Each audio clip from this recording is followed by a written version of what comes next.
The last person to see Thomas Whitmore alive never spoke his name again.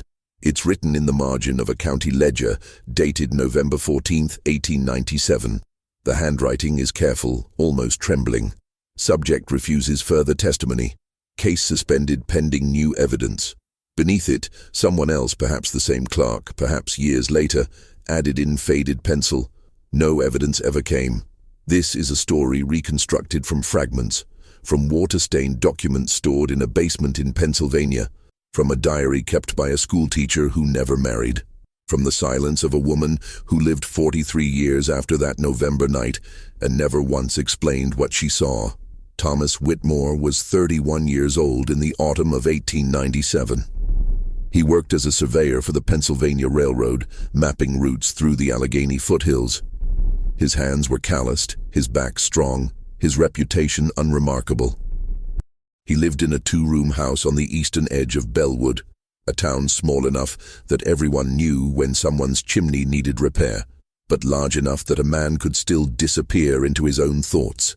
The house sat at the end of Maple Ridge Road, where the town gave way to farmland and forest.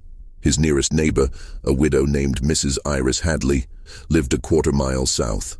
She kept chickens and grew late-season turnips. In a deposition taken 6 weeks after the disappearance, she described Thomas as a quiet man, respectful, though he seldom looked you in the eye.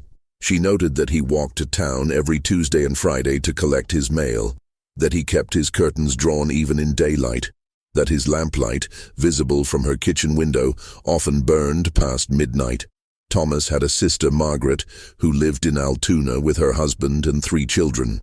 According to her letters, preserved by a descendant and donated to the Blair County Historical Society in 1954, Thomas visited her twice a year, always on Sundays, always alone. She described him as melancholic but dutiful. In one letter, dated October 1897, she mentioned that he had recently asked her about their mother's maiden name. He seemed troubled by something he couldn't name. She wrote, "I told him to pray on it. He smiled but didn't answer." Their mother had died in childbirth when Thomas was 9. Their father, a stonemason, drank himself to death 4 years later. Margaret raised Thomas as best she could before marrying at 17. In her letters, she never blamed him for the distance between them. But the sorrow is there in the careful phrasing, in the way she described him as a brother I loved but never knew. Bellwood in 1897 was a town of routines. The railroad brought work, and work brought order. Men rose before dawn, walked to the yards or the foundry, returned at dusk smelling of coal dust and iron. Women tended gardens, preserved vegetables, gathered at the Baptist church on Sundays. Children played barefoot in the dirt roads until the first snow. But even in a town built on predictability, people noticed when something shifted. In late October, the postmaster, a man named Edwin Carr, mentioned to the town marshal that Thomas Whitmore had begun receiving letters from Pittsburgh.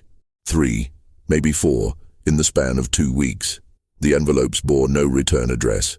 Carr noted this because it was unusual, and because Thomas always opened them immediately, standing right there at the counter, his face unreadable. When asked later if Thomas seemed distressed, Carr said only, "He seemed like a man waiting for something."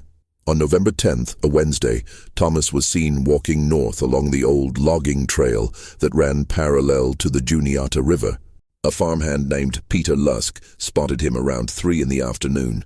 Thomas carried a leather satchel and wore his wool coat despite the mild weather. Lusk waved.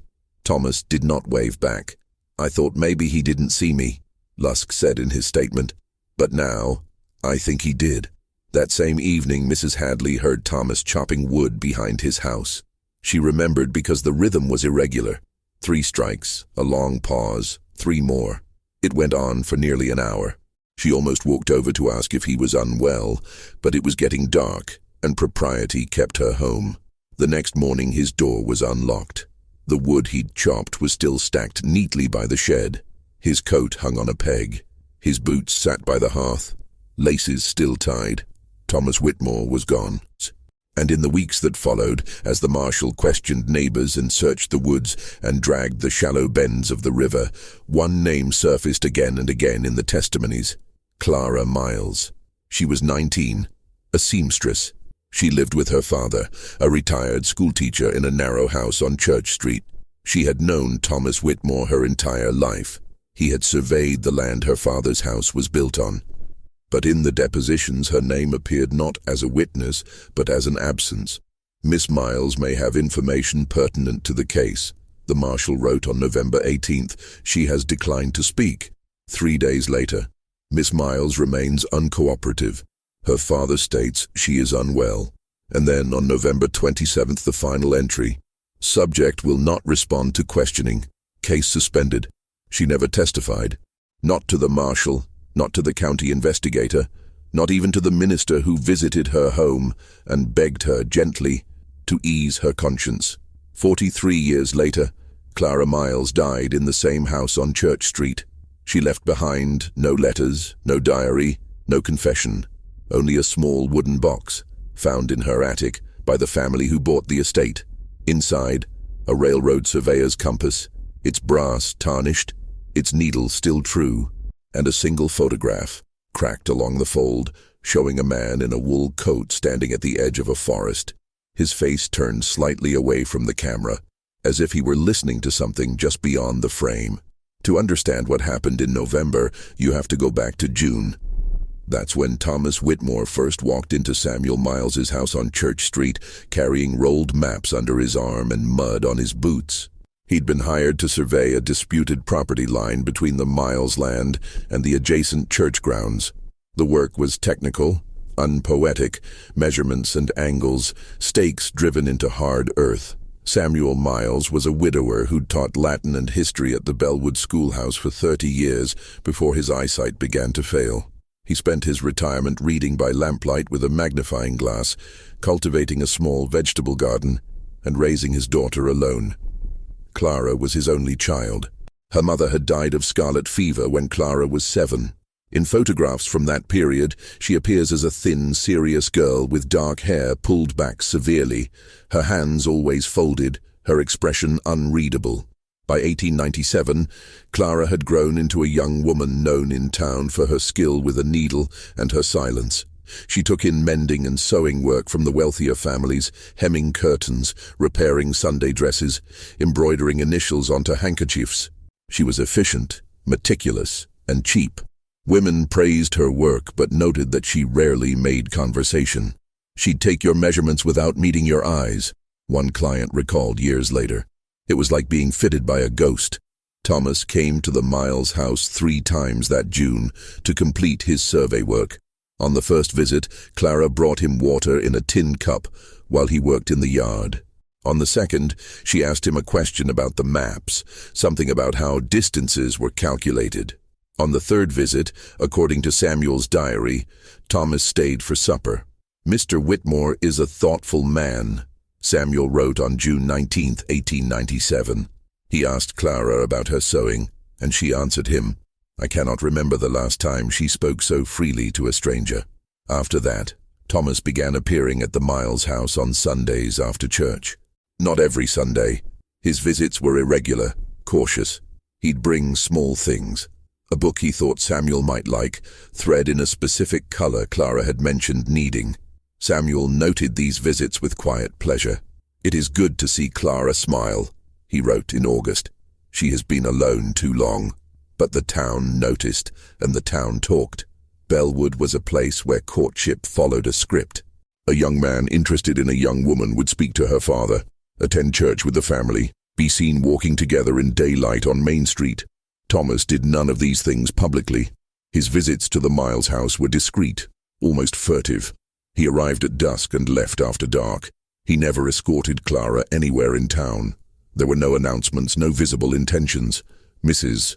Hadley, in her deposition, mentioned that she'd seen Thomas walking toward town on several Sunday evenings in late summer. "I assumed he was visiting someone," she said, but he never spoke of it. The postmaster, Edwin Carr, recalled selling Thomas a set of writing paper in September, expensive stock, cream-colored, the kind used for formal correspondence. I asked if he was writing to family. Carr testified. He said he was writing to a friend. That's the word he used. Friend. In Clara's world, there is almost no record. She left no letters from that summer, no diary entries, no confidences shared with neighbors. The only glimpse comes from a single source, her father. On September 12th, Samuel Miles wrote, "Clara asked me today about her mother, what she was like when we first met, whether I knew immediately that I loved her. I told her the truth, that love is not always immediate, but sometimes it is inevitable. She seemed comforted by this. 3 weeks later, C has been distracted. She forgets tasks, stares out the window. I do not press her. I remember what it is to be young and uncertain." And then, on October 24th, the final entry that mentions Thomas directly. "Mr. Whitmore came by this evening. He and Clara spoke in the garden for some time. When he left, she was crying. I did not ask why. Some griefs are too private for fathers. Whatever happened between them that night, it changed something." In the days that followed, Thomas stopped coming to the house. Clara's sewing clients began to notice errors in her work, uneven stitches, missed measurements. One woman, in a letter to her sister, described Clara as hollow-eyed and jumpy, like a horse that's been spooked. On November 3rd, Thomas went to the post office and sent a telegram to Pittsburgh. The telegraph operator, a teenager named Daniel Frost, later testified that the message was brief. "Arriving Thursday. Confirm arrangements." The recipient's name was listed only as J. Brennan, Pittsburgh Central Station. No one in Bellwood knew who J. Brennan was. The marshal's investigation found no record of the name in Thomas's known associations. The Pittsburgh police, contacted weeks later, reported no missing persons or suspicious activity tied to that name in their files. On November 8th, a Monday, Clara was seen leaving the Baptist church alone after morning service. Reverend Howard Gill noted it because she usually attended with her father, who had stayed home that day due to a cough. "She looked pale," he said in his statement. "When I asked if she was well, she said she hadn't been sleeping. I offered to pray with her. She declined." That same afternoon, Thomas was seen standing outside the post office, reading a letter. Edwin Carr watched him from the window. "He read it twice," Carr said. "Then he folded it up, put it in his coat, and walked north toward his house. He didn't look troubled exactly. He looked decided." 2 days later, on November 10th, Thomas walked the logging trail toward the river, carrying his leather satchel. He was never seen alive again. But before he disappeared, he did one last thing. On the evening of November 9th, the night before his final walk, a boy delivering firewood to the Miles house saw Thomas standing across the street in the shadows near the church. The boy, named Timothy Wells, mentioned it to his mother, who mentioned it to a neighbor, who eventually told the marshal. "He was just standing there," Timothy said, "watching the house. I don't think he saw me. He stayed maybe 10-15 minutes. Then he walked away." Clara was home that night. Her bedroom window faced the street. Whether she saw him standing there, whether they spoke, whether she knew what he was about to do, these are questions the records cannot answer. But 6 weeks later, when the marshal came to her door one last time and begged her to speak, Clara Miles looked at him with dry, exhausted eyes and said only, "I have nothing to say that would bring him back." And then she closed the door. November 10th, 1897 began with fog. It rolled in from the river valley just after dawn, thick and low, muffling the sound of the town waking. The temperature had dropped overnight, cold enough that water left in buckets had a skin of ice, but not cold enough for snow.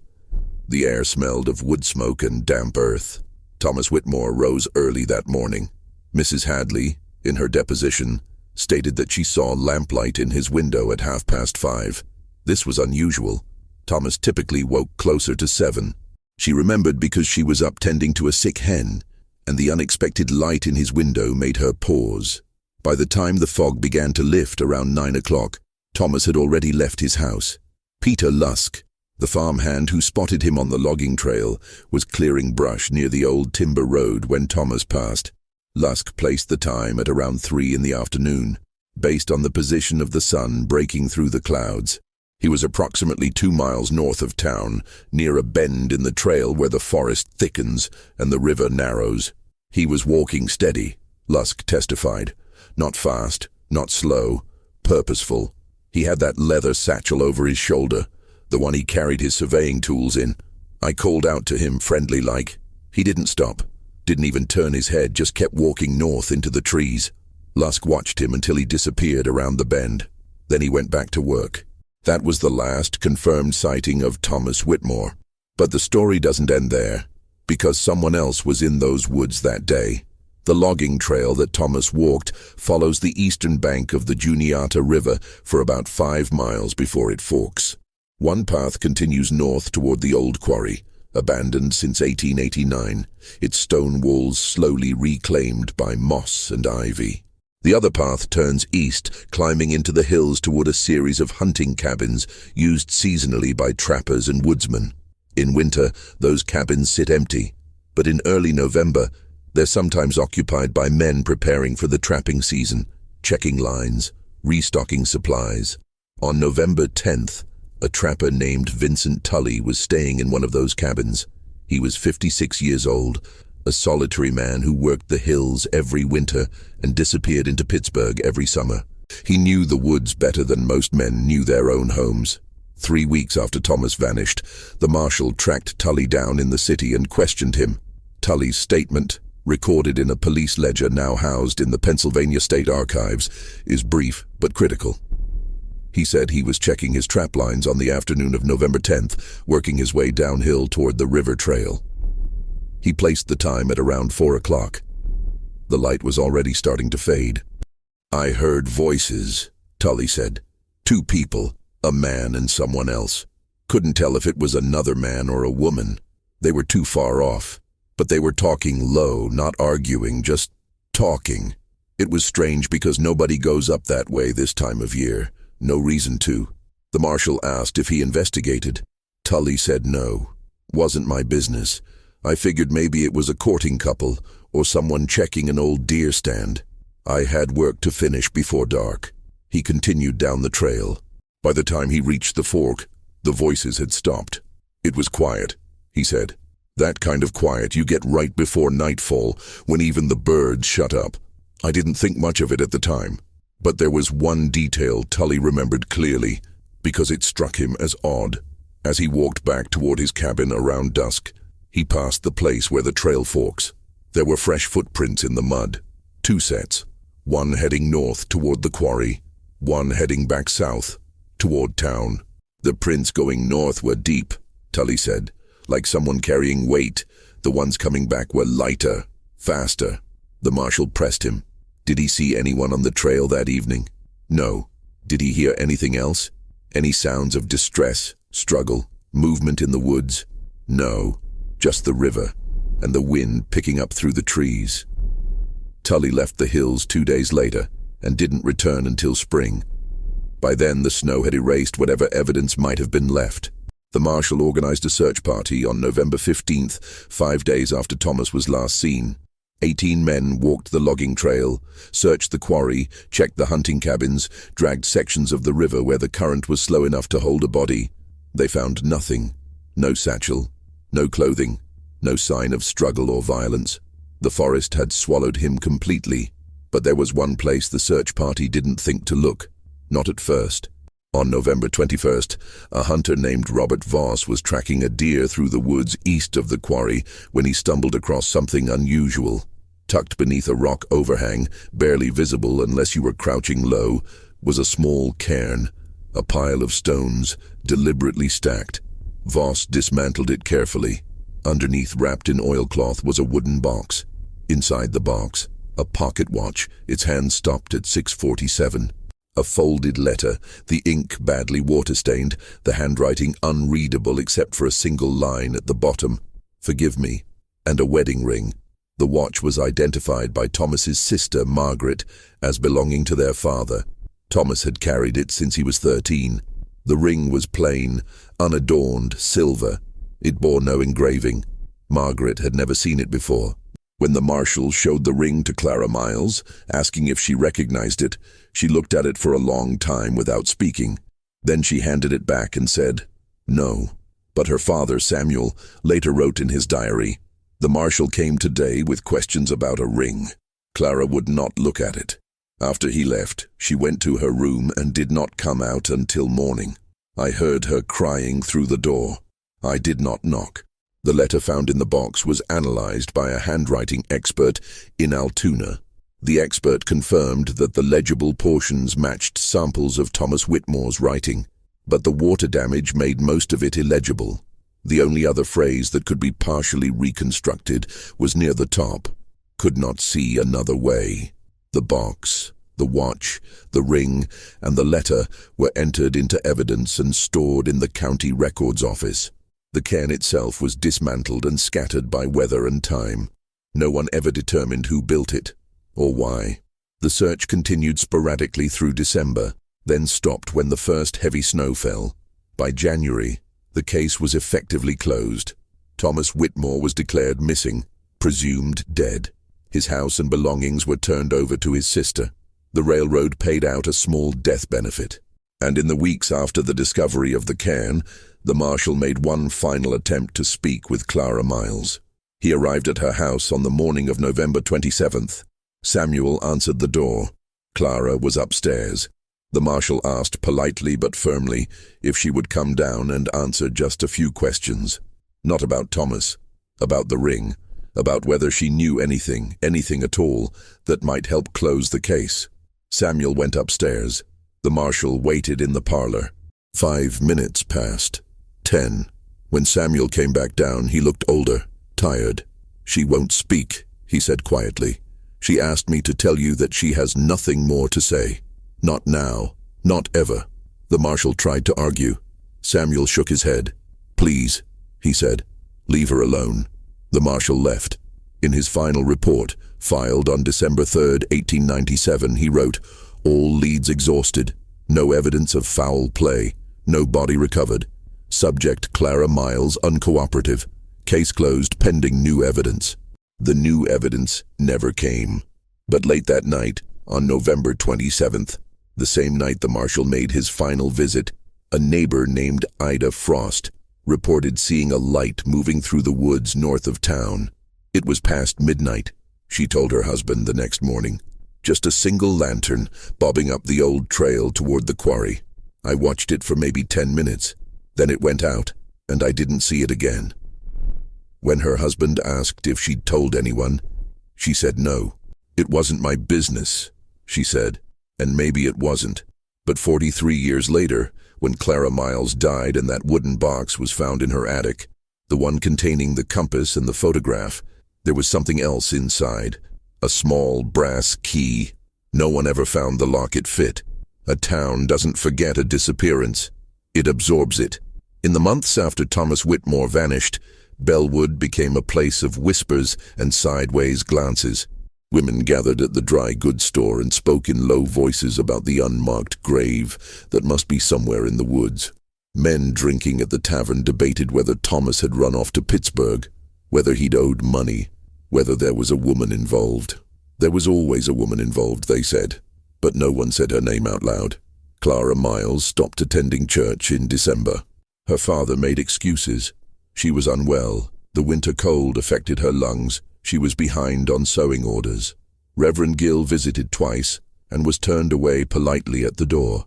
By January, he stopped trying. The sewing work dried up gradually. Women who had once praised Clara's skill began taking their mending elsewhere. No one said it was because of Thomas. No one had to. In a town like Bellwood, reputation was a fragile thing, easily cracked by association. Samuel Miles, in his diary, documented the slow retreat of his daughter's world. "Clara no longer goes to the market," he wrote on January 8, 1898. "I do the shopping now. She says it's easier this way. I did not argue." February 14th. Mrs. Patterson returned a dress Clara had altered, claiming the stitching was poor. I examined it myself. The work was flawless. Clara said nothing when I told her. She simply folded the dress and put it away. March 22nd. C spends most days in her room now. She sews, but not for clients. She is making something for herself, I think. She does not show me. Samuel never wrote directly about Thomas, never mentioned the investigation or the ring or the marshal's visits. but the absence is loud. In the spaces between his careful observations about weather and gardening and his failing eyesight, there is the shape of a question he could not bring himself to ask his daughter. Meanwhile, the rumors evolved. By spring, some townspeople were saying that Thomas and Clara had been secretly engaged, and that he'd broken it off and fled in shame. Others claimed Thomas had been involved in something criminal, railroad fraud, land speculation, and had disappeared before he could be arrested. A darker theory circulated among the older women, that Thomas had gotten Clara pregnant, and that something terrible had happened to resolve it. There was no evidence for this. Clara showed no physical signs, but the theory persisted anyway, whispered over tea, repeated with raised eyebrows and knowing nods. The only person who openly defended Clara was her father. In April 1898, Samuel Miles confronted Mrs. Hadley outside the post office after overhearing her mention Clara's name in conversation with another woman. The exact words exchanged are not recorded, but Edwin Carr, who witnessed the encounter, described it in a letter to his brother. Mr. Miles spoke very quietly, but his hands were shaking, Carr wrote. He told Mrs. Hadley that she knew nothing about his daughter, and that spreading lies about a grieving young woman was a cruelty beneath Christian dignity. Mrs. Hadley went pale and walked away without answering. I'd never seen Samuel Miles angry before. It was unsettling. After that, the gossip became more cautious, more coded. But it didn't stop. What did stop, gradually, was the investigation. The marshal, a man named Edward Pike, made one final attempt to pursue the case in March of 1898. He traveled to Pittsburgh to interview the mysterious J. Brennan mentioned in Thomas's telegram. After 3 days of searching, he found no one by that name connected to the railroad, the station, or any boarding houses in the area. He checked city directories, police records, hospital admissions. Nothing. It was as if J. Brennan had never existed. Pike returned to Bellwood empty-handed and filed a terse addendum to his report. Pittsburgh inquiry yielded no results. Subject Brennan cannot be located. No further action recommended. The case remained officially open, but no one worked on it anymore. Years passed. Thomas Whitmore's house was sold in 1899 to a family from Altoona. They repainted the walls, replaced the windows, planted a garden where the woodpile had been. By 1902, there were children playing in the yard. The house became just a house again. Margaret Whitmore, Thomas's sister, wrote letters to the marshal every November for 5 years, asking if there had been any developments. The answers were always the same: no new evidence, no leads, no reason to reopen the case. In her final letter, dated November 1903, Margaret wrote, "I suppose I must accept that my brother is gone and that I will never know why. But I cannot accept that he left without a reason. Thomas was many things, but he was not careless. If he is dead, someone knows how he died. If he is alive, someone knows where he went. Silence is a choice, and I wonder every day who chose it." She never mentioned Clara by name, but the implication was clear. Clara, for her part, lived as if the world had shrunk to the size of her father's house. She stopped sewing entirely by 1900. Samuel's diary entries from that period mention her gardening, reading, helping him with household tasks. She was functional, competent, quiet, but the light had gone out of her. "She is like a clock that still ticks but no longer chimes," Samuel wrote in 1901. "I do not know how to wind her back." Samuel Miles died in 1910, at the age of 73. A stroke, sudden and merciful.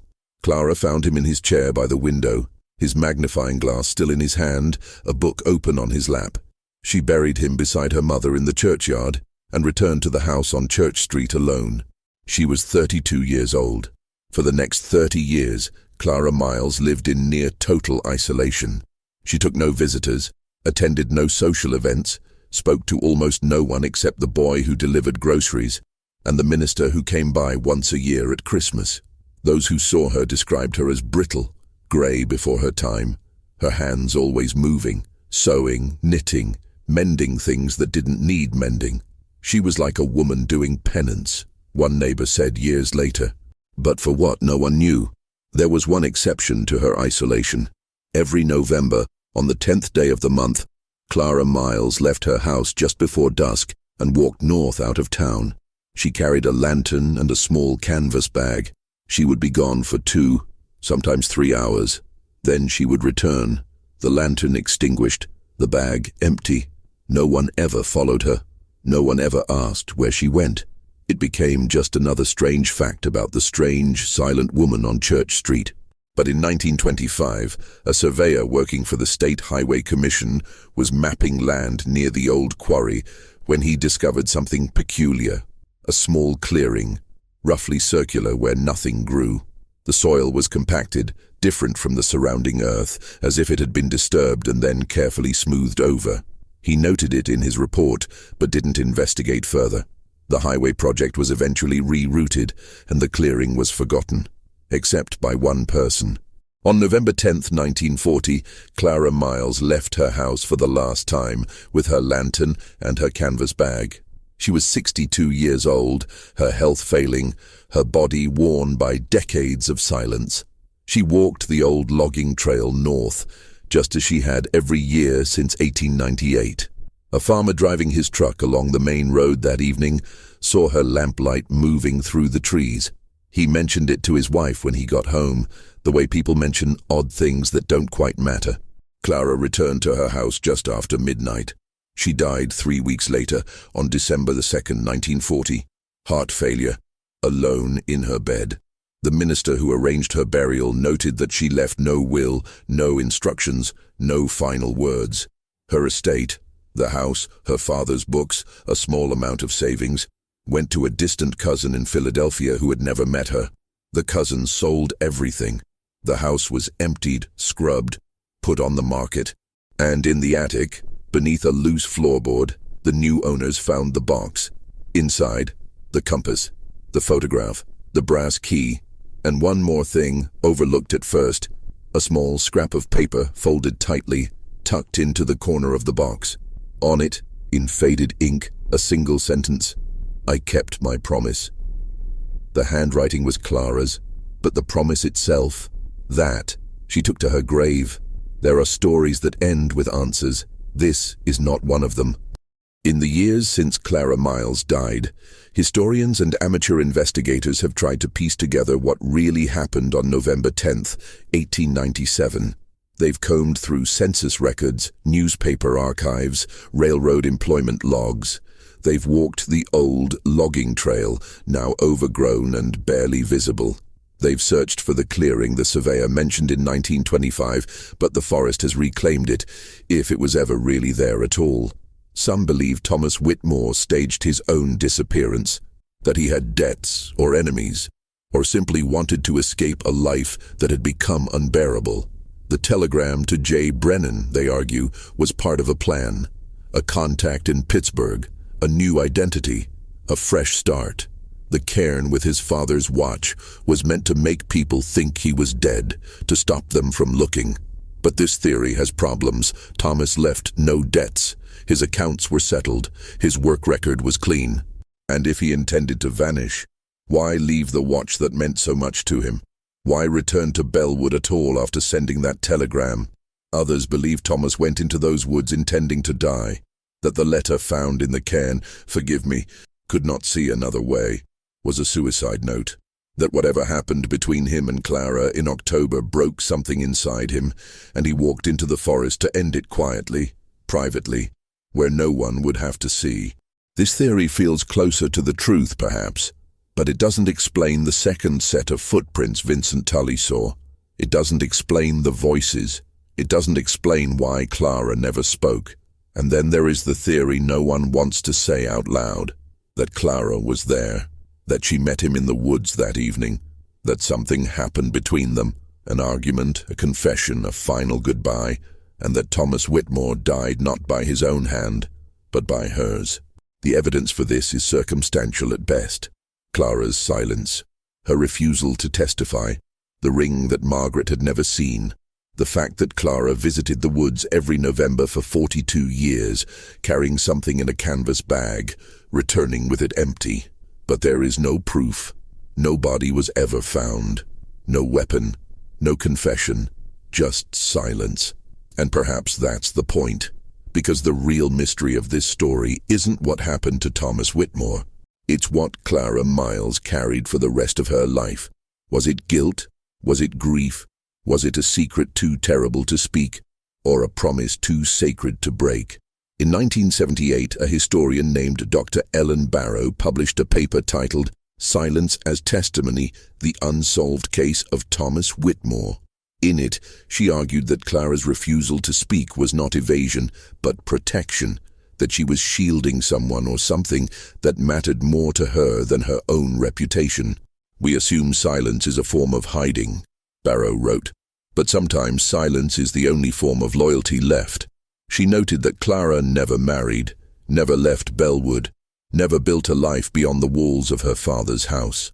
This was not the behavior of a woman running from guilt, Barrow concluded.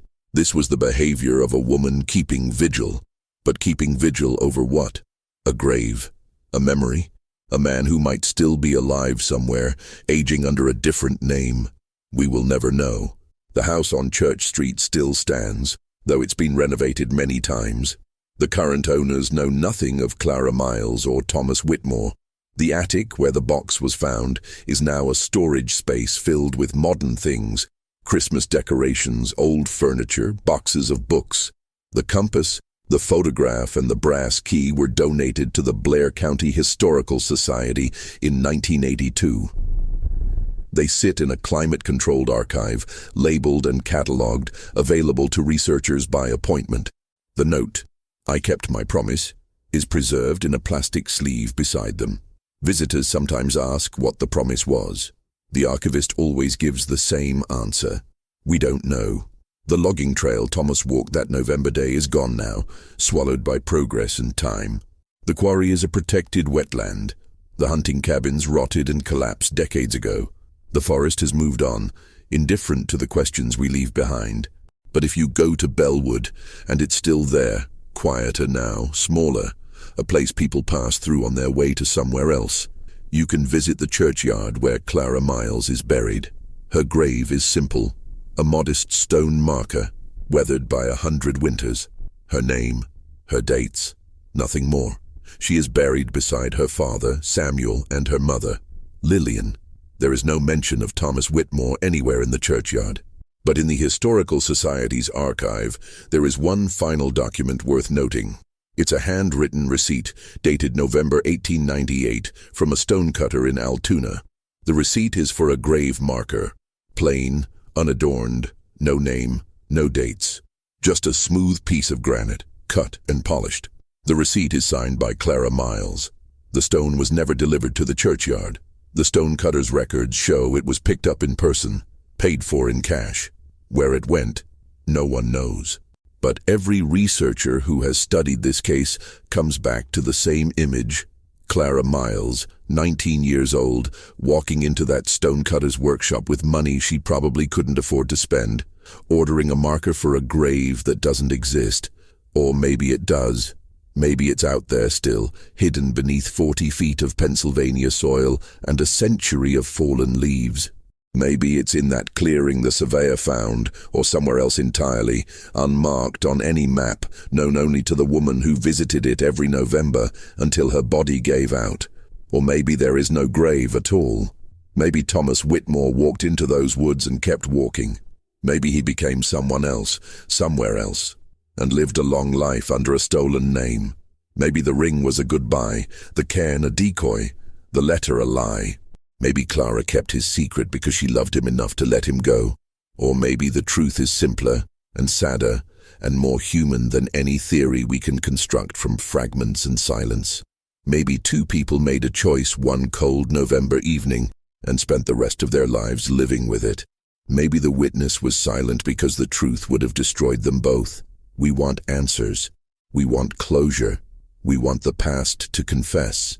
But the past doesn't owe us anything. And some stories end not with revelation, but with a door closing softly in the dark. Clara Miles died alone, in the house where she was born, in the town that never stopped whispering her name.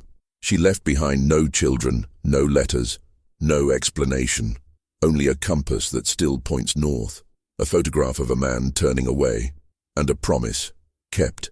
There is a last detail, small enough that most people miss it. In the archive, beside the photograph of Thomas Whitmore standing at the edge of the forest, there is a notation written in pencil on the back. The handwriting is not Clara's. It's too steady, too firm. Probably Samuel's. It says only, November 9th, 1897. The day before. He knew, her father knew, and he never said a word.